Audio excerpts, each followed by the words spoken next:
دا د لغمان ولایت الیشنګ ولسوالۍ اړوند په شمس خیلو سیمه کې د 3 میلیونه افغانیو په ارزښت د هغه پل د بیا رغونې پرانسته ده چې څو میاشتې وړاندې د سیلابونو له امله ویجاړ شوی و.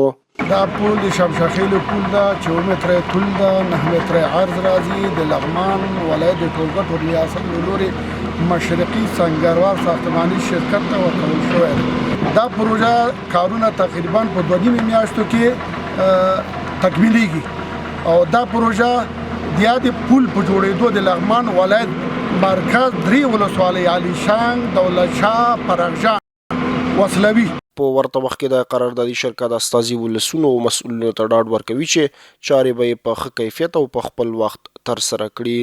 100% دا اطمینان ورکوم کوم مشخصات چې کله شکل یا ان شاء الله د فیسبوک په مخ عملی اجرا کوي او اطمینان موږ نه ده ان شاء الله د کار کیفیت او کمیت د دواړو په نظر کې نیسو، خدای هم په نظر کې نیسو، ولس به نیسو، وطن به نیسو. بل لور ته د سیمې اوسیدونکي، موټر چلوونکي او په پروژه کې بوخت کاریګر د یادې پروژې له پیلېدو خوښي څرګندوي او وایي د دې پل په جوړېدو سره به شته ستونزې حل شي.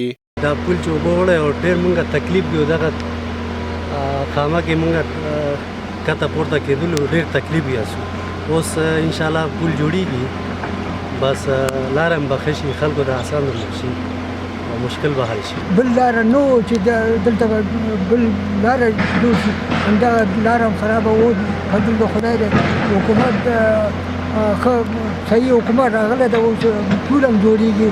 موږ هم خوشحاله شو چې دا پل ښه جوړ شي. په ورته وخت کې د دې ولایت والي وایي هڅه کوي ولسونو ته په بېلابېلو برخو کې پروژې پلي کړي. دا یو مهم پل ده، مهمه پروژه ده چې 3 ولسوالۍ ولسونه سره وصل کوي مرکز د لغمان سره. لکه څرنګه چې مخکې موږ دغه رنګه د کارونو افتتاح وکړلې، بیا به هم کوو که هغه د صحت عامې په بخش کې وي، د معارف په بخش کې وي، د سړکونو په بخش کې وي او بالخصوص د ولسوالۍ د جوړونې په بخش کې. تاسو ته معلومه ده موږ کومندانۍ ولسوالۍ او دا مهم ورته جوړ کړل، حتی چې کوشش کوو چې دغه ولسونو دغه اقتصادي مشکلات د ځوانانو ته کارونه پیدا کړو. د یادونې وړ دی چې څو ورځې وړاندې د ټولګټو چارو وزارت له داخلي بودیجې د 22 میلیونه افغانیو په ارزښت د دې ولایت په مرکز د زیارت سیمه کې هم د یو موټریس پل د جوړېدو چارې پیل شوي.